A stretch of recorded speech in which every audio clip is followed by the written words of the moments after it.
Paz do Senhor aos irmãos, a todos.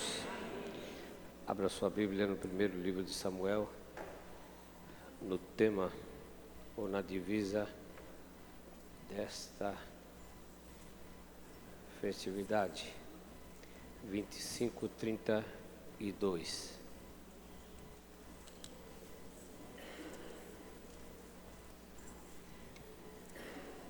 Então disse Davi a Abigail: Bendito o Senhor Deus de Israel, que hoje te enviou ao meu encontro. Repitam comigo. Então lhe disse a Abigail: Bendito o Senhor Deus de Israel, que hoje te enviou ao meu encontro. Amém. Podem tomar assento.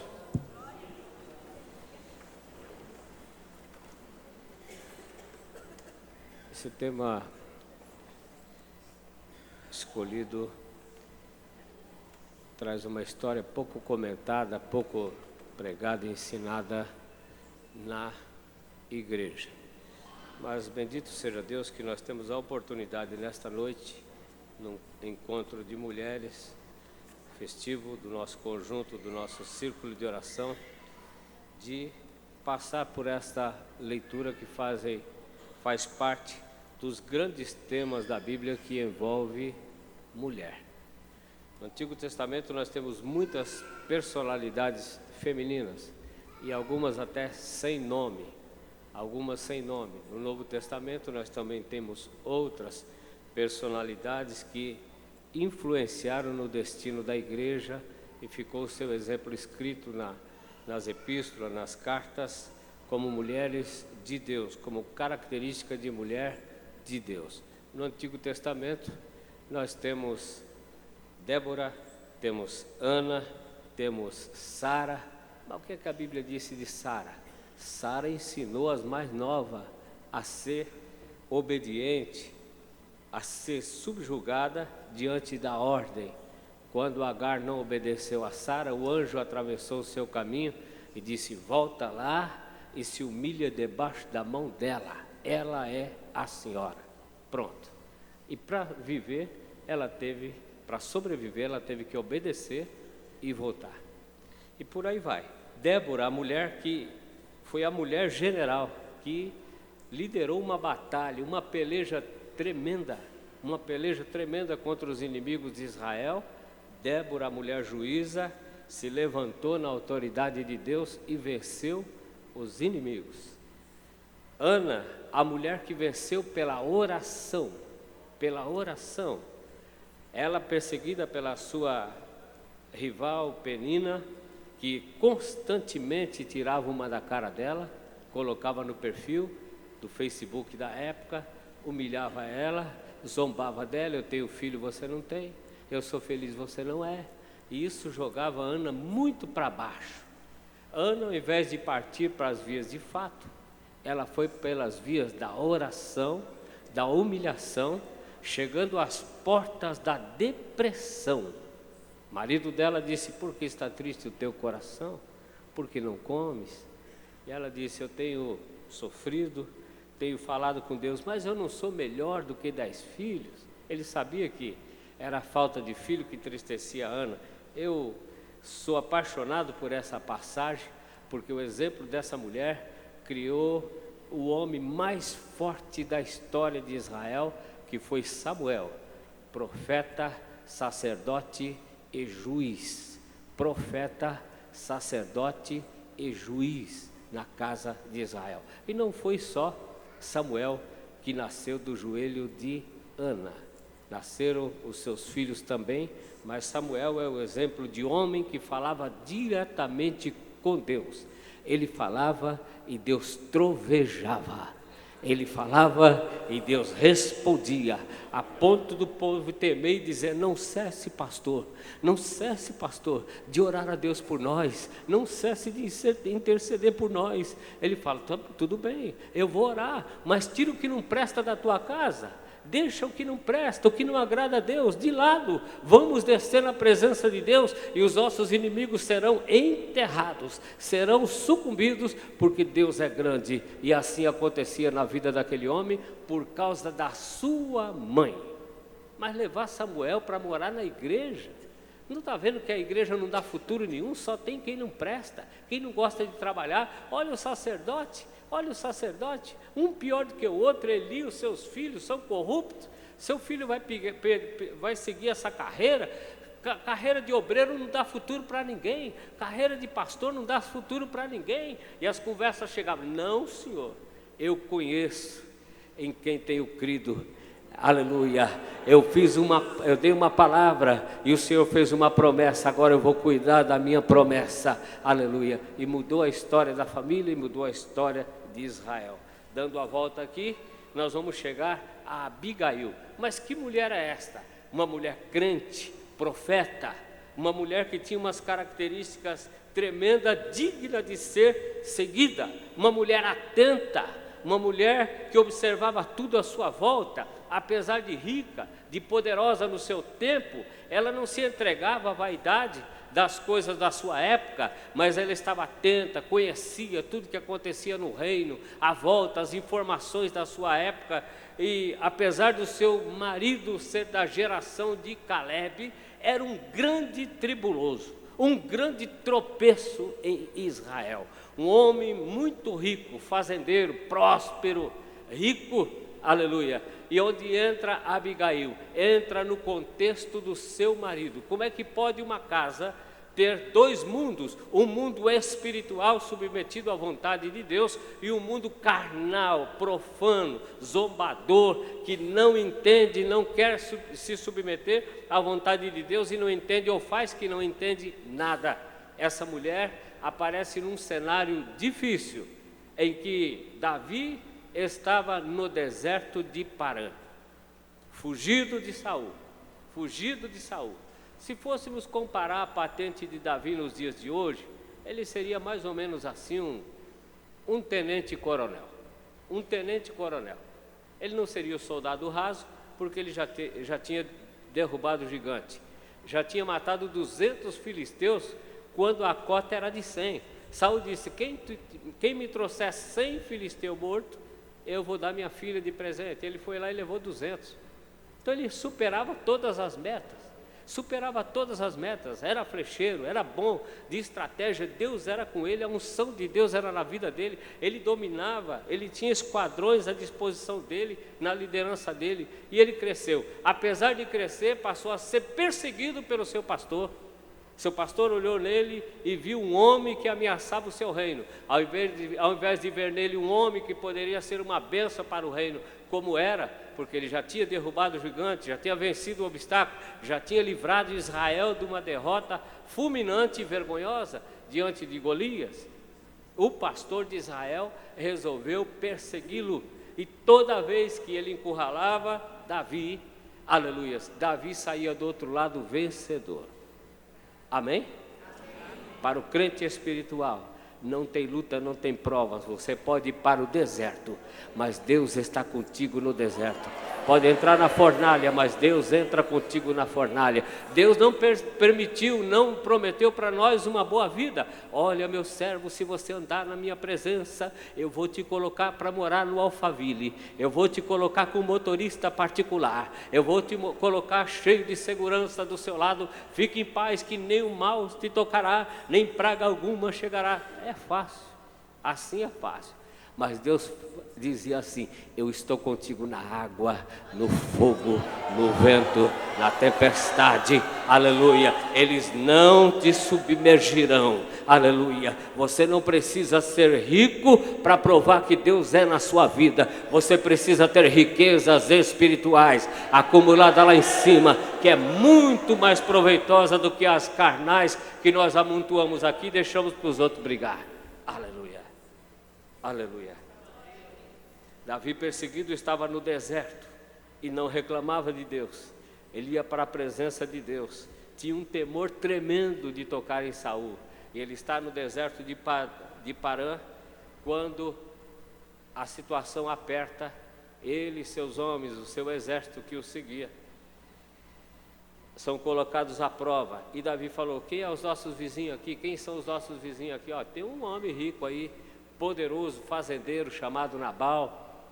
Ele disse: pois é, vai lá na casa dele e diga que eu tenho tomado conta de todas essas montanhas, essas terras aqui, eu tenho dominado aqui, ninguém tem sequestrado nada, roubado o seu gado, nem ferido os seus empregados, os seus pastores aqui têm gozado de paz, porque nós somos como um muro em volta deles. Nunca pedimos, nunca tocamos em nada do que é deles, e agora é uma hora de necessidade. Vai lá e diga a ele que nós estamos aqui, se ele pode entender a nossa situação. Quando chegou, foi bem nos dias de banquete na casa de Nabal. Reuniu todos os seus tosqueadores para tosquear as suas ovelhas, uma grande quantidade de empregados, de funcionários, de atendentes e de tudo mais, uma grande festa, um grande banquete. É aí que entra Abigail. Eu estou te contando para te colocar no cenário de Abigail. Os homens de Davi, na quantidade de 10, vai às terras de Nabal, pede para falar com eles e dizem o que Davi mandou dizer a eles. Nabal ficou olhando para aqueles homens e esnobou deles, zombou deles, humilhou eles. Quem é Davi? Quem é essa igrejinha aí? Quem é esse pastorzinho de meia tigela aí? Quem é esse homem? Para me tirar do que é meu, tirar dos meus empregados, dos meus tosqueadores e dar a ele. Quem é ele?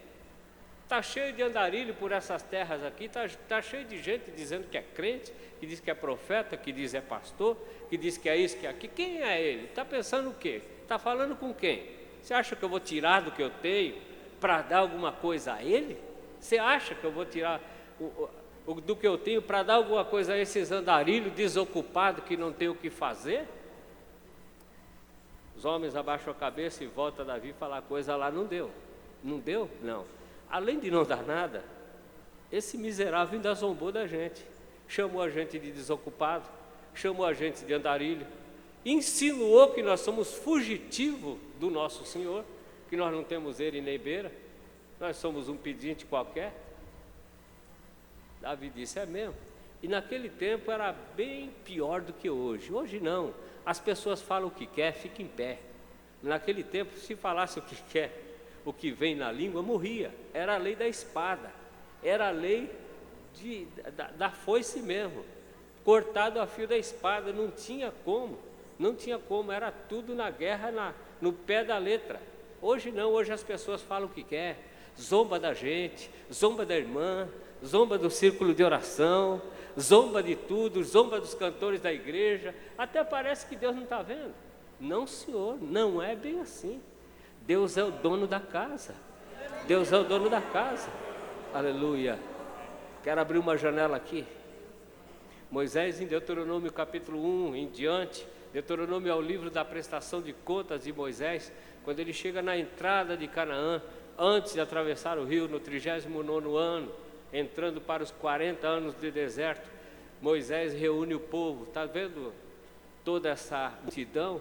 Nós somos muito mais do que quando nós saímos do Egito. Lembra lá que Deus prometeu? Lembro. Lembra lá que Deus falou que ia nos sustentar? Lembramos. Lembra lá que Deus falou que nos ia dar pão e água? Nos deu. E hoje nós somos milhares e milhares, saímos lá e multiplicamos. E que o Senhor vos multiplique mais ainda, 1000 vezes, do que tem falado e do que tem concretizado. E Moisés fala, lembra, irmãos, vocês me deram trabalho. Vocês me deram trabalho. Se Deus não fosse na minha vida, eu não suportaria as vossas cargas, as vossas diferenças e as vossas moléstias. Moléstia não é só doença.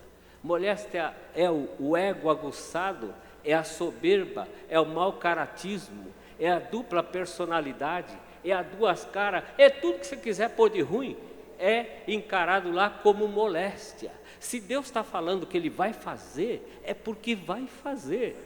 É só esperar que Ele vai fazer. E se esperar, Ele vai fazer. Se não esperar, Ele vai fazer do mesmo jeito. E Moisés dá um relato interessante. Deus nos tirou nesse deserto como um pai que carrega o seu filho nesses 40 anos. O povo pensando que estava abandonado, nós vamos morrer, os nossos meninos vão ser dados por presa aos inimigos. Vai nada. O Pai está na frente, o Pai está na casa, O Pai está na igreja, o Espírito Santo é o responsável pelo sucesso da igreja. Ela não é perdedora, mas muita gente dizendo: o círculo de oração vai acabar, o ministério vai acabar, daqui um pouco ninguém mais quer obreiro, quer nada. Não é bem assim não. Deus vai suscitar os nossos filhos, vai suscitar as nossas filhas. Se nós não quisermos, Ele vai cumprir o que prometeu a nós, da nossa geração ser abençoada, Ele vai cumprir. Se nós não quisermos, Ele vai suscitar os nossos filhos, as nossas filhas, os nossos netos, e vão cultuar no nosso lugar, porque Deus prometeu. Aleluia. Você vê muito crente hoje que não gosta de culto, não gosta de igreja, fica em casa assistindo televisão, jogando na internet, não tem força na hora de vir ao culto. Tem uns crentes que falam assim: de domingo à noite já é muito. É mesmo, irmão? Poxa vida, hein? Você fez demais de vir domingo à noite na igreja. O que você fez de terça, de segunda, de terça, de quarta, de quinta? Eu sei como oferecer o meu culto. É mesmo? Deus também sabe como cobrar o seu culto. Você não, mas a sua geração vai sentar no lugar que você não ocupou. Não ocupou. Aleluia. A sua geração, os seus netos, os seus filhos vão ocupar o lugar que você não quis, porque não acreditou que Deus iria fazer. Deus iria fazer. Não, pastor, eu sou problemático, doente, eu vivo na prova. Mas lugar de enfrentar a prova é na igreja, não é em consultório médico, de psicanalista, de psicólogo, não é esses lugares de advogado, de juiz de fora, não. Lugar de enfrentar a prova é primeiro na igreja. Primeiro na igreja, é o ambulatório, é a clínica, é o divã de Deus. Aqui você deita e pode me atender, psicólogo maior, posso atender, fala tudo que está te perturbando aí. Eu vou contar a minha vida, eu vou contar a aflição. Você pode contar, ele tem todo o tempo do mundo para te ouvir. É você que não aguenta, eu que não aguento. Eu que não aguento, não é?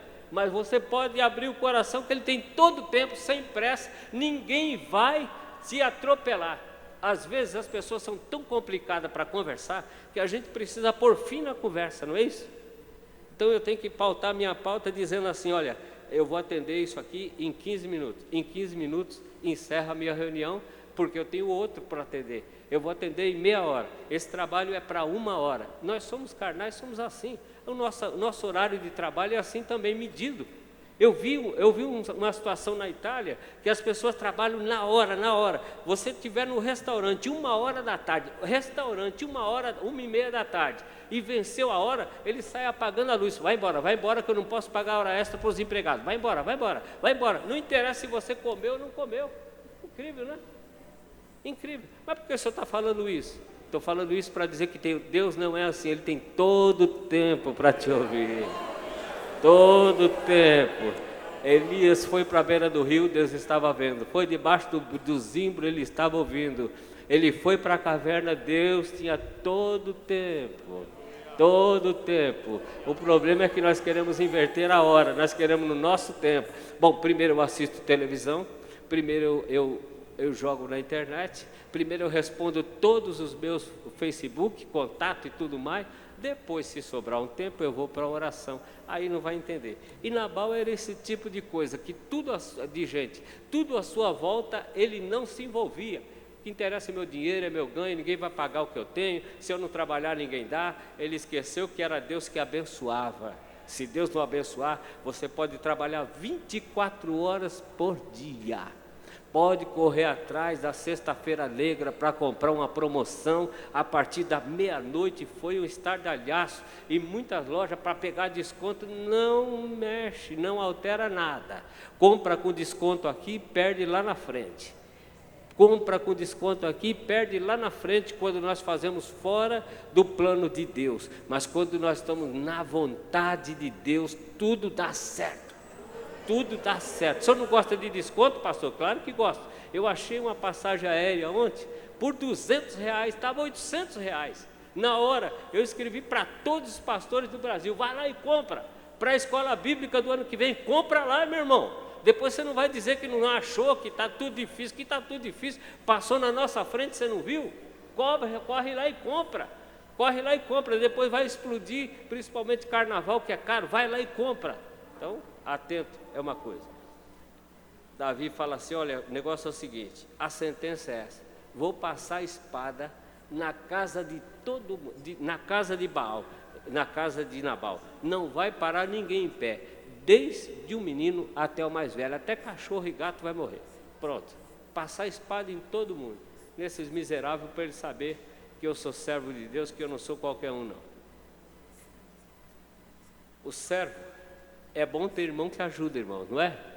É bom ter irmão que ajuda, ter irmã que ajuda, ter irmã que aconselha, ter irmã que fala, posso te dar uma sugestão? Pode, não vá por aí não, não vá por esse caminho não, você vai se prejudicar.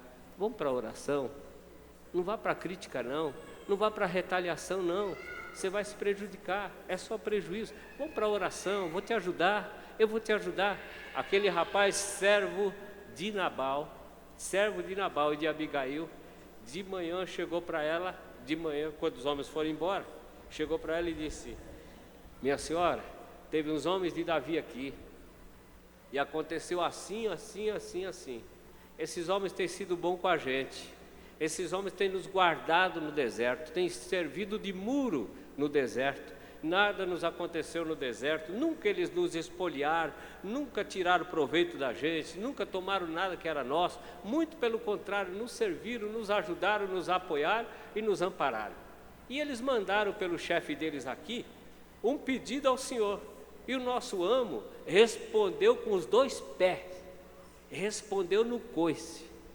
Olha, pelo que nós temos ouvido falar de Davi, ele não é fácil. Ele não é fácil. Pelo que nós entendemos de Davi, a sentença está a caminho contra nós. Então veja o que a senhora vai fazer, porque a nossa casa está em ruína. Está em ruína. Ora, eles tinham acabado, estavam participando de um banquete enorme, tremendo, muita coisa, muita carne, muita comida, muito dinheiro, quem sabe estava pagando o 13º, 14º salário, porque era o tempo da tosquia, estava pagando tudo. Abigail pensa e corre, chama as suas servas, junta os camelos, os mulos de suprimento e fala, eu vou ao encontro de Davi. Ela não conhecia Davi, nunca tinha falado com ele, só tinha ouvido falar dele. E quando ela vai chegando perto de Davi, a característica dela, de Abigail, é a humildade. Irmãos, tem hora que nós devemos aprender que é o tempo da humilhação. Não é tempo da arrogância, não é tempo de cobrar, não é tempo de pedir, não é tempo de se impor, é tempo da humilhação. Ela chega humilhada na presença dele e diz, o senhor pode me ouvir? Me permita que eu fale aos seus ouvidos? Me permita que eu fale? E ele nervoso, né? Porque ele já estava saindo para... O que você tem a dizer? O que eu tenho a dizer é o seguinte, olha, perdoe, a culpa é minha, porque eu estava desatenta na minha casa, eu não vi quando os seus servos chegaram, quando falaram ao meu marido. Você sabe como é que é, né? Meu marido é um bêbado, é um embriagado, meu marido é um tolo. Ela não estava difamando ele, não é? Falar a verdade, às vezes, não é difamar. Falar o que todo mundo sabe, não é difamação, não é? Não, falar o que todo mundo sabe. Meu marido, Nécio, não tem conhecimento de nada, ele não se preocupa com coisas espirituais. E eu não vi que seus servos chegaram lá, não fui eu que mandei a resposta, me aceite, me perdoe, eu trouxe aqui uma oferta. Agora, e se Abigail chegasse de mão vazia, só na lábia na conversa? Será que ela conquistava alguma coisa? Será que ela conquistava alguma coisa? Não. O rico que tem, ou aquele que tem, que pode dar, tem um versículozinho que diz assim, ninguém compareça diante do Senhor com mãos vazias. Mas você pede tanto e não dá nada, irmãos. É que Deus não precisa, mas a obra precisa. Mas o lugar que você senta precisa, mas o lugar que o novo convertido vai congregar precisa, mas o lugar da missão precisa. Você não precisa, mas o que tem fome precisa. O que tem fome precisa, e às vezes Deus está nos medindo por aquilo que nós somos.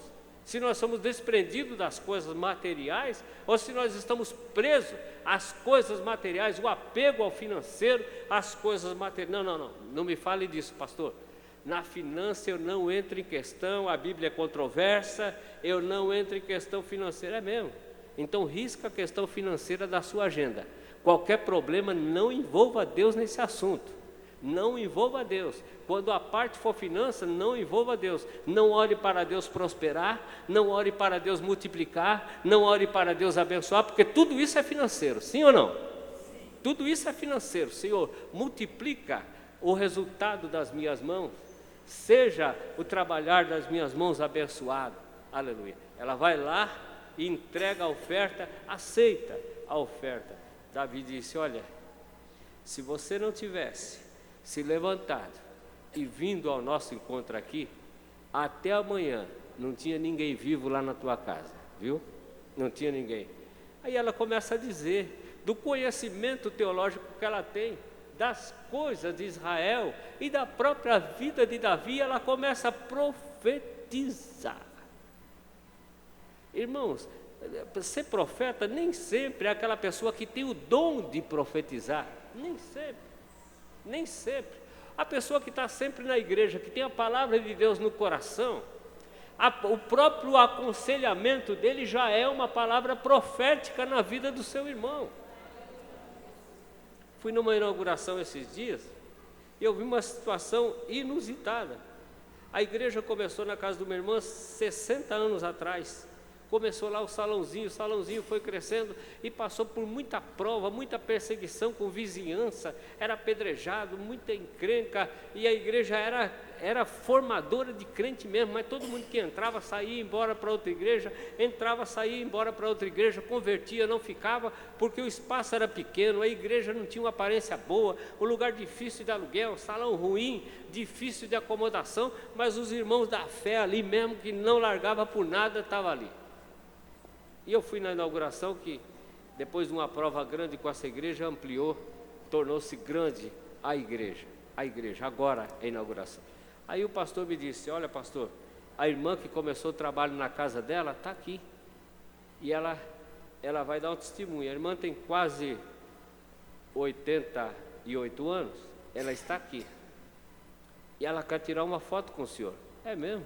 Tá bom.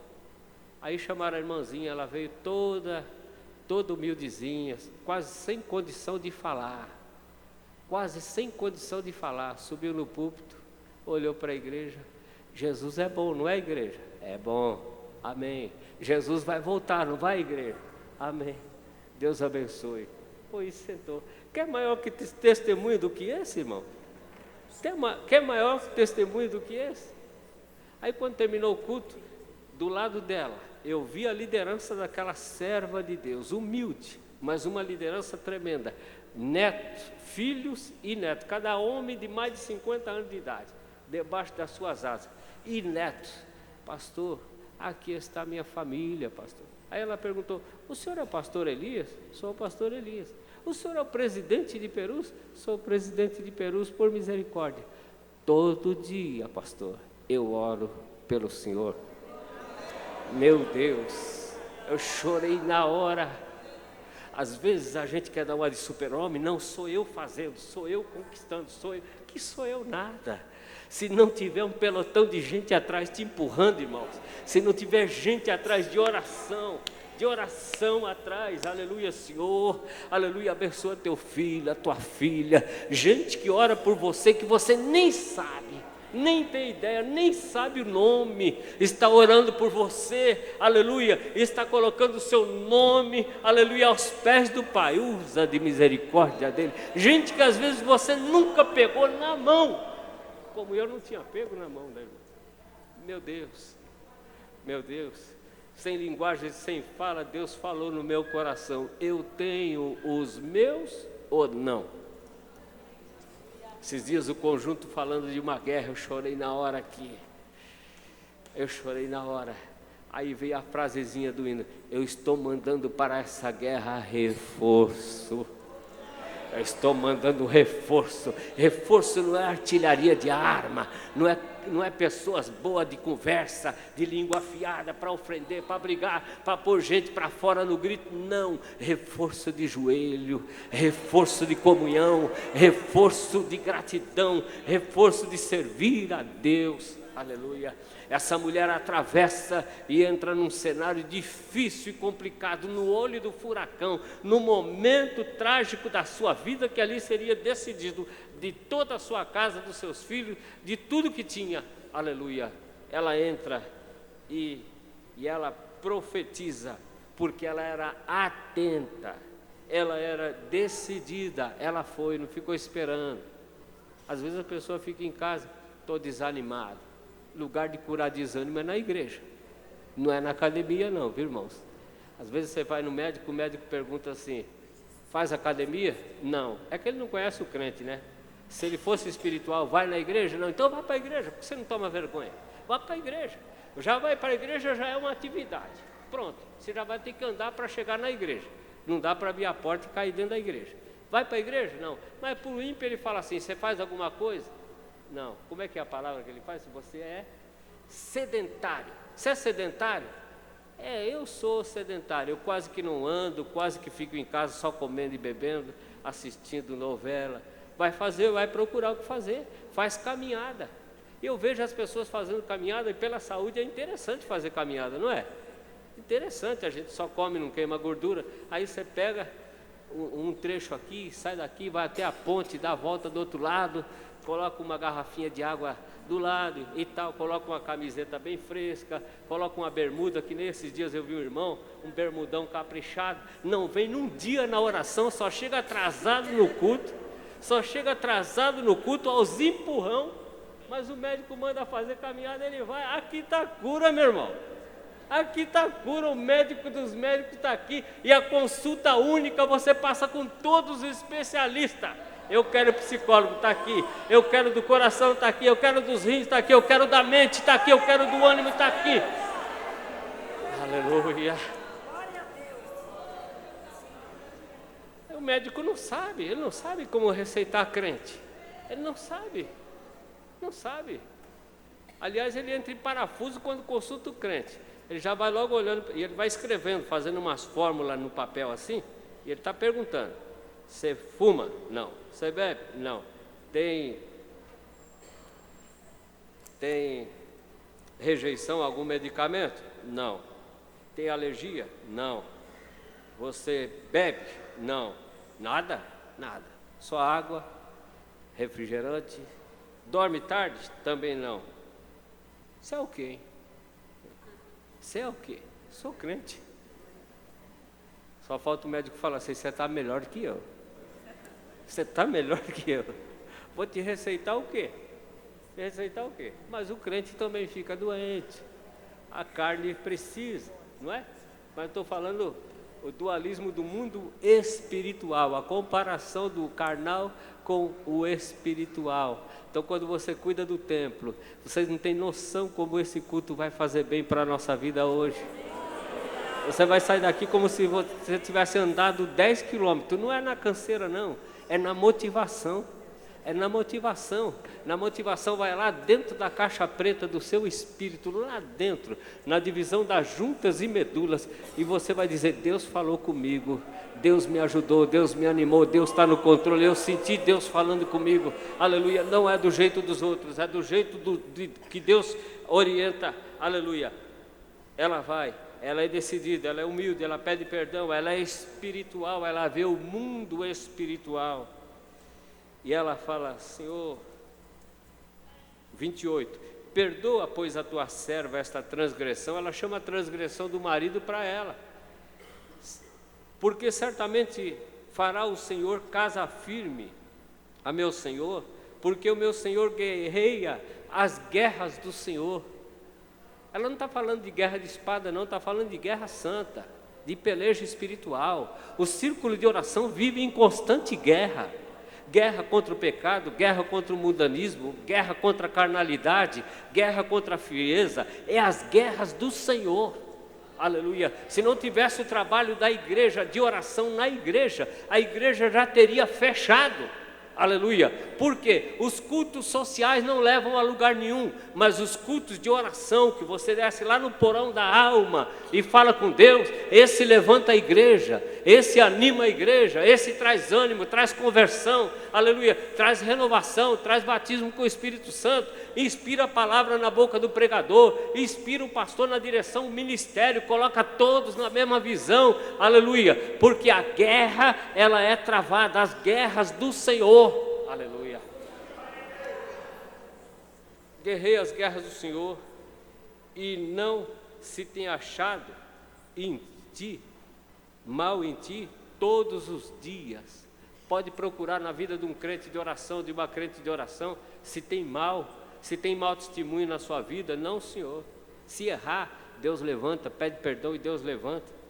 Aí ela continua no versículo de número 3. Eu vou falar uma coisa aqui, viu, meu Senhor? Eu vou falar uma coisa aqui, olhando no olho de Davi. Eu estou inventando aqui, mas deve ser mais ou menos assim, para dar um toque no texto aqui. E levantando-se algum homem para te perseguir e para procurar a tua morte, então a vida do meu Senhor será atada ao feixe dos que vivem, aleluia, com o Senhor teu Deus, porém a vida dos teus inimigos se arrojará para longe, como do meio do côncavo de uma funda você roda e manda embora.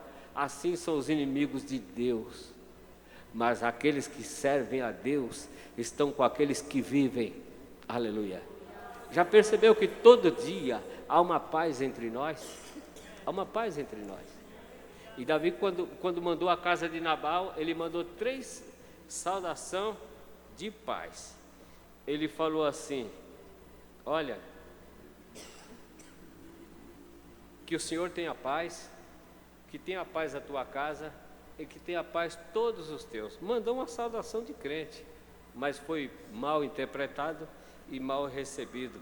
E ela, olhando para ele, continua no 30. E há de ser que usando o Senhor, com o meu Senhor, com ele Davi, conforme todo o bem que já te tem dito de ti, e te tiver estabelecido chefe sobre Israel, ou seja, ela, Abigail, sabia que havia profecias, havia confirmação e tudo corria para que Davi fosse chefe de Israel, e o marido na mesma casa não entendia de nada. Parece aqueles homens que a mulher chega de oração e diz assim: olha, o culto hoje foi tremendo. Mas que culto? Do círculo de oração. Mas não é tudo igual? Não, não é tudo igual não, hoje foi tremendo. Tem uns dias que Deus parece que quer abençoar, não tem, irmãos? Tem ou não? Parece que tem um pastor nosso que ele faz uma comparação muito interessante. Parece que Deus coloca a cabeça na porta da igreja e fala assim: o negócio é o seguinte, hoje eu vou relevar tudo aqui, hoje eu vou abençoar. Eu só vim aqui para abençoar. Eu não quero saber de fraqueza, eu não quero saber de falha, eu só vou abençoar. Quem tiver na minha presença é agora. Não tem culto que ele é mais espiritual, não é que ele é mais espiritual, é que nosso coração se dilata.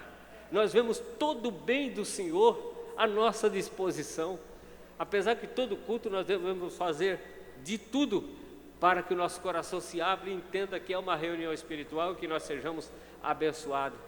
Mas às vezes somos atrapalhados pelo próprio irmão do nosso lado, pelos próprios irmãos que estão conosco, ou mesmo nós atrapalhamos os outros.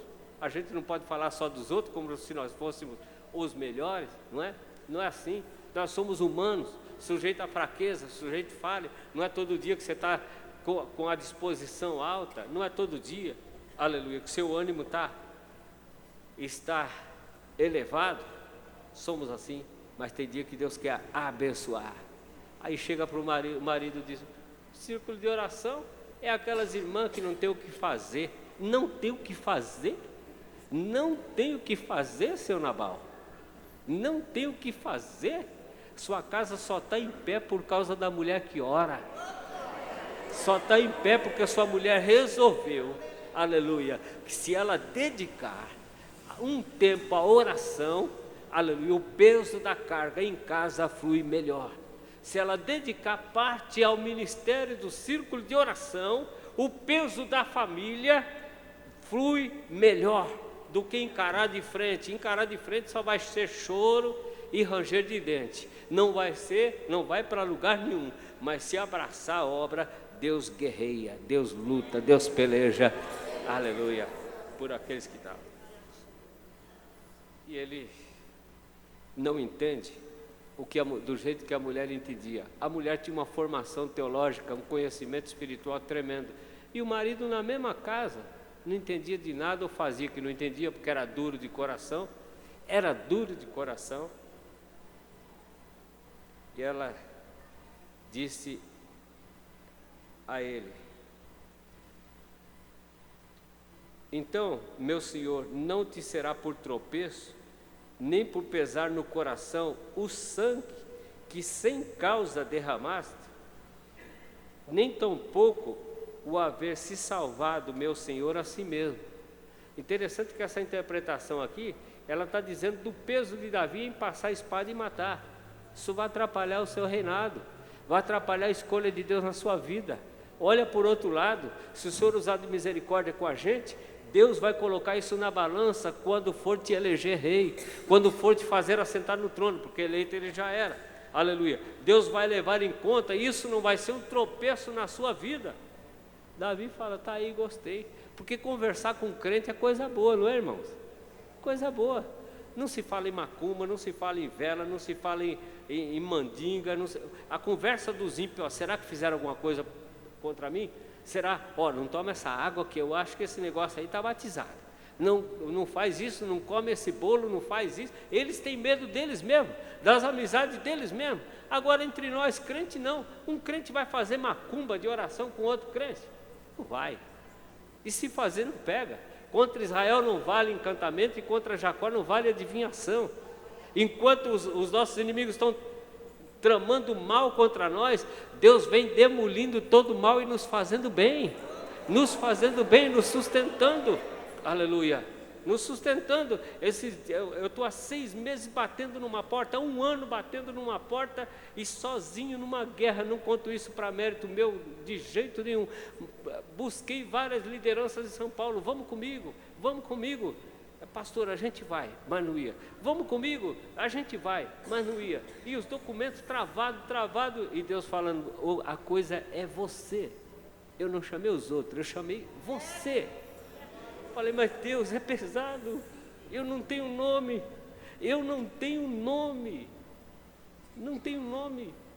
mas é você. Quando você assentar lá, eu vou colocar a palavra na tua boca.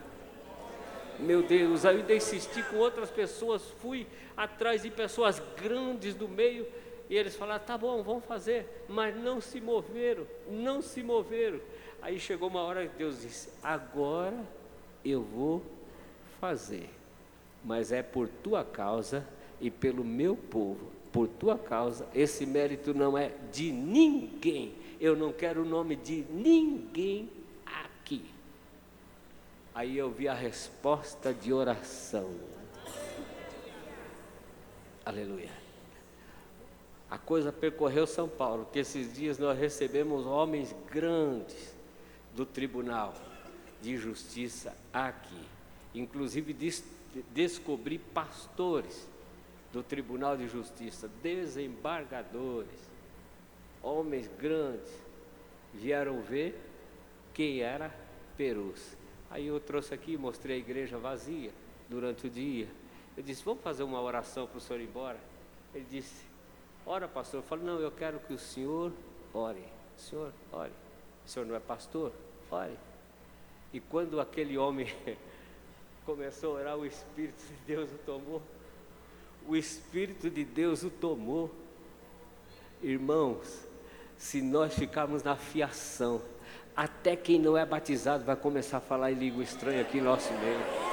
Estou todo arrepiado aqui. A gente pensa que para descer fogo, para batizar, precisa de muito. Não, Senhor. Quebrantamento e graça de Deus. Paulo falou assim: já receberam o batismo? Já receberam? Não. Já receberam? Não. Já receberam? Não. Não sabem ainda o que é batismo? Não. Então vamos buscar agora aqui e vocês vão ser batizados e cheios do Espírito Santo. Começa a orar e Jesus batiza com o Espírito Santo. Aleluia, aleluia. Aquela mulher dá uma aula. Davi disse a ela: bendito o Senhor Deus de Israel. Numa outra pregação, num outro estudo que eu pretendo fazer, se Deus me permitir, vou falar por que o judeu tem essa expressão, Deus de Israel. Orai por Israel, orai por Jerusalém, as portas de Jerusalém.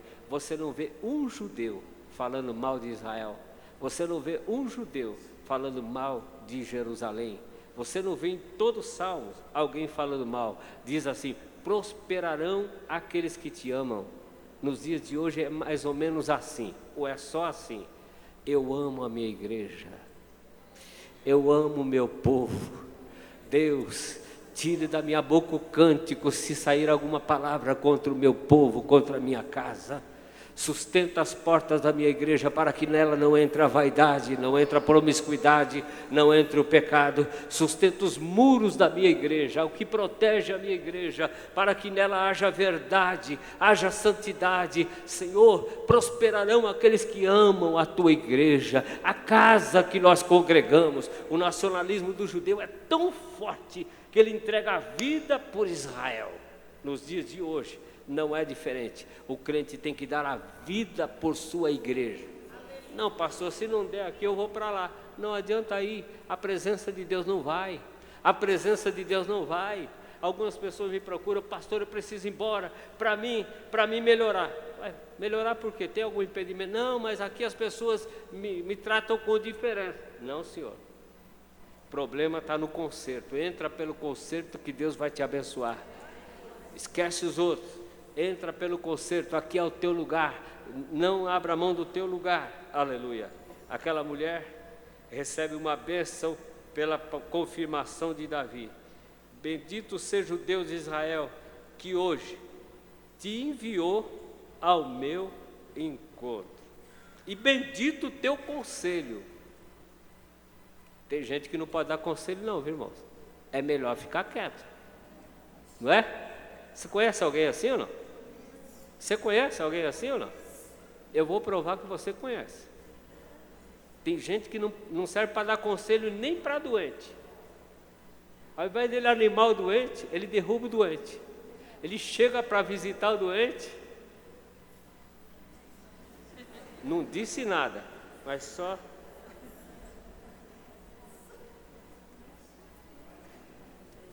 Tem um irmão nosso que ele é fruto de um milagre. Fruto de um milagre. Deus abriu, Deus tirou ele da sepultura várias vezes. Com laudo, tudo, acabou. De 15 anos para cá, direto. E na última prova, agora há uns 2 meses, ele no hospital pegou uma infecção, além da sua enfermidade que veio lutando para estabilizar, e estabilizou, mas pegou uma infecção. E vários irmãos foram lá, pastores. Eu, quando entro no hospital para orar por alguém, eu oro por 2 situações. Primeiro, pelo doente e pelo local. Senhor, não permita que ninguém entre nessas portas com uma palavra negativa. Ninguém entre nessas portas. Desfaz a vontade de visitar lá longe. Desfaz, tira a oportunidade de visitar da pessoa que não sabe lá longe. Tira. Que nenhuma palavra negativa entre por essas portas. Abençoa aqueles que entram aqui e os que saem. Que tem os que saem também, que chegam e falam: ó, já foi, hein? É questão de horas, é questão de dias. Mas e Deus, onde fica nessa? Tem que perguntar para Deus o que é que ele acha na situação que ele manda. Aí o irmão foi, e todo mundo crendo no milagre. Falei: vai surpreender com o irmão, ele é fruto de milagre. Você falar qualquer coisa é perda de tempo. O irmão foi e começou a orar: Senhor, teu servo tem sofrido, olha a aflição dele, faz cessar essa aflição. O irmão quase bateu nele. O doente quase bateu nele. E tem outro que a irmã chega, meu marido está me dando trabalho, meu marido não me entende, eu acho que ele não me ama. Divorcie, irmã, você tem direito de ser feliz. Divorcie, amaldiçoa a sua casa, amaldiçoa seus filhos sem pai, amaldiçoa, destrói a sua família. Que hoje a moda é assim, é trocar de marido. Já tem crente no quarto casamento, já tem crente no terceiro, no quarto casamento. Se não luta pelo primeiro, vai lutar pelo segundo? Vai lutar pelo terceiro? Difícil. Só se entrar na oração mesmo e Deus compreender e justificar. Não estou falando das raríssimas exceções que Deus entra na causa. Naquele não deu porque você escolheu do seu jeito e te atrapalhou. E se eu não te tirar daí, ou já que você saiu daí, eu vou te abençoar. Vai, pronto. Não dá para entrar no mérito. E se for conversar muito, a gente acaba liberando os outros para fazer o que quer, não é? Aí vai chegar em casa e vai falar: ó, mulher, recebi uma palavra hoje que eu tenho o direito de ser feliz. Só o sangue. Bendito seja o teu conselho. O teu conselho. Nós somos propensos a analisar as pessoas só pela falta, pelas falhas. Mas vamos enxergar as pessoas como filhos e filhas de Deus. Mesmo perdido, aquele que não é crente, às vezes ele é um trapo de imundícia, arrebentado. Você está olhando para ele e está falando assim: esse não vale nada, não vale lugar nenhum. Se morresse era menos um. Mas pergunta para Jesus como é que ele está olhando aquele perdido. Como é que ele está olhando aquele perdido? Jesus está olhando aquele perdido como uma grande possibilidade. Sim ou não? Meu Deus, Jesus está olhando: olha, eu morri por ele. Já pensou se ele cai na minha mão? Eu vou lapidá-lo, eu vou trabalhar, eu vou tirar as pontas dessa pedra preciosa, eu vou fazer dele uma coisa linda, preciosa na minha mão. Nós não temos noção o que Deus pode fazer do homem mais quebrado, mais rejeitado que tem nessa terra. O que é que Deus pode fazer? Deus pode tirá-lo de fora do monturo e colocá-lo assentado no meio dos príncipes. No meio dos príncipes. E os príncipes têm que tomar cuidado. Porque Deus pode engrandecê-lo se o príncipe bobear, coloca no lugar do príncipe. Porque tem pessoa que não enxerga mais o lugar, né? Deus dá, ele acha que é dono. Está ali por mérito. Não, Senhor, é por misericórdia. É por misericórdia. Aleluia. O Senhor me impediu, ele continua no 24, continua no 34, o Senhor me impediu.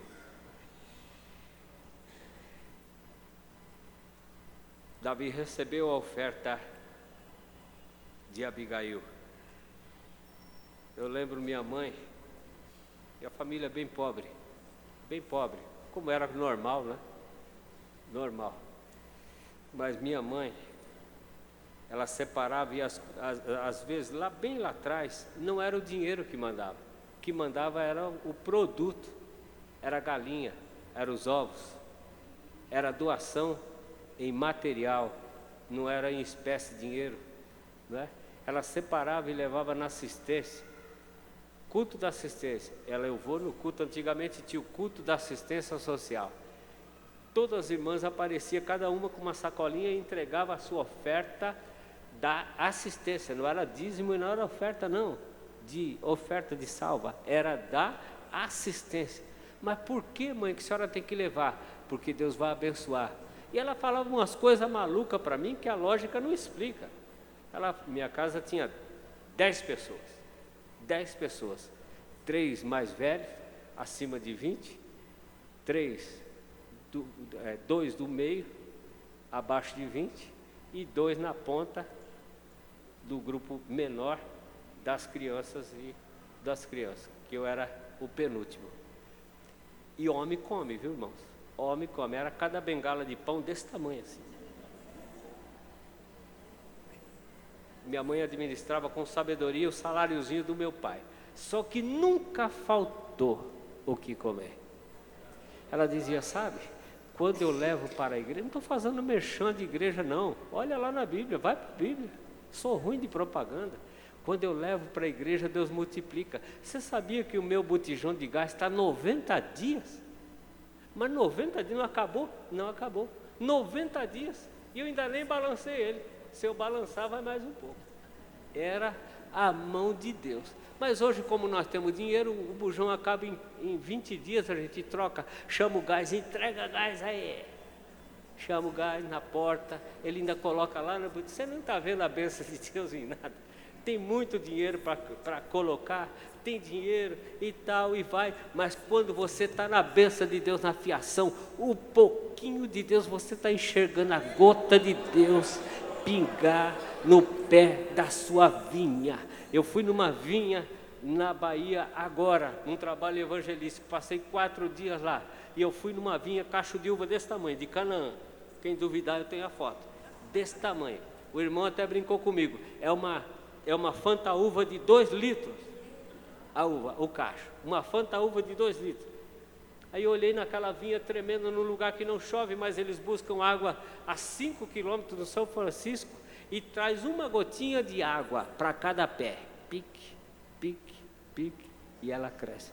Não precisa chover, mas a gota no pé, meu Deus do céu, uma coisa tremenda. O crente não precisa, o ímpio fala, mas esse crente se veste, essa mulher todo dia está na igreja, cada dia com a roupa, eu trabalho noite e dia, eu não troco, meus vestidos é o mesmo e tal. O que acontece? É a gota de Deus na sua casa, é a gota de Deus na sua saúde, é a gota de Deus na sua família, é a bênção de Deus sobre a sua casa, aleluia, porque, aleluia, a inteligência de Abigail, aleluia, a decisão de Abigail, a humildade de Abigail se mistura com as irmãs da igreja, aleluia. Davi encerra a conversa dela, aceita, despede ela, e ela chega em casa, ela não chega bagunçando, que ela podia chegar também, dando uns gritos em casa, né? Tá vendo só? Se não fosse eu calçar a cara lá, o negócio é ficar estreito aqui. O marido já é doido, aí ele parte para cima, aí vira o angu. Deixou, ela chegou no banquete grande, churrasco comendo, bebida, vinho, cachaça, adoidado, deixou passar, foi dormir, ela não disse nada. A Bíblia diz que a palavra dita a seu tempo é como maçã de ouro em salvas de prata. Pega uma bandeja de prata, coisa linda, não é? E coloca no meio dela a maçã de ouro, coisa linda. Assim a palavra dita a seu tempo. No outro dia de manhã, meu marido, tudo bem? Já tinha passado a cachaçaiada que ele tinha tomado? Tudo bem. Você viu que se aprontou ontem? Eu aprontei? E geralmente as pessoas que se dão à loucura a bebedice não sabem o que fez, né? Sabe o que vai fazer, mas o que fez não quer se lembrar. Você aprontou uma ontem, que se Deus não me desse graça para ir atrás e corrigir, essa hora nós todos aqui já tínhamos morrido. Você afrontou o exército do Deus vivo. Você fez uma loucura em Israel. E ele ficou quieto, não abriu a boca para uma palavra a mais. Ele foi adoecendo, adoecendo, adoecendo. Eu costumo dizer que ele morreu de infarto. Outros costumam dizer que ele teve um derrame e dali 8 dias ele morreu. E o interessante é que no versículo de número 38, diz que foi Deus que feriu a Nabal. Não foi a espada de Davi, foi Deus. Quando alguém te afronta, irmãos, demais da conta, como diz o mineiro, e você sofre, chora, apanha, vira o outro lado, vira o outro lado, a lágrima desce, vira o outro lado que eu vou te bater, você vira. Deus, eu não posso reagir, não pode reagir, não pode reagir. Eu já te disse para não reagir, mas está doendo, mas eu estou na causa. Não sei o que Deus está querendo, mas eu estou na causa. Você vai lá e desce, até que Deus se levanta e fala, não feriu meu servo, não feriu a minha serva, mas atingindo ele, atingiu a mim. atingiu a mim. Aleluia. Que Deus tenha misericórdia de nós, que a sabedoria de Abigail esteja na mente das irmãs, no coração, aleluia, e que o espírito de Nabal fuja das nossas casas, nós homens. Aqui tem uma mensagem muito forte para nós homens da casa de Deus, marido de mulheres crentes. Marido de mulheres crentes, não devemos nos portar como ímpio em situação nenhuma, aleluia, ou alguma, aleluia. Nunca como ímpio, porque uma mulher crente faz toda a diferença, tanto para abençoar, quanto para arruinar a casa, se Deus entrar na causa.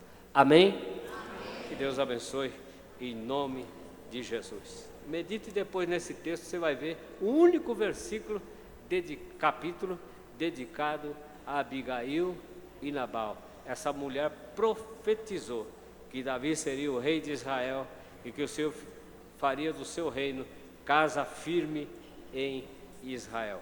Deus abençoe.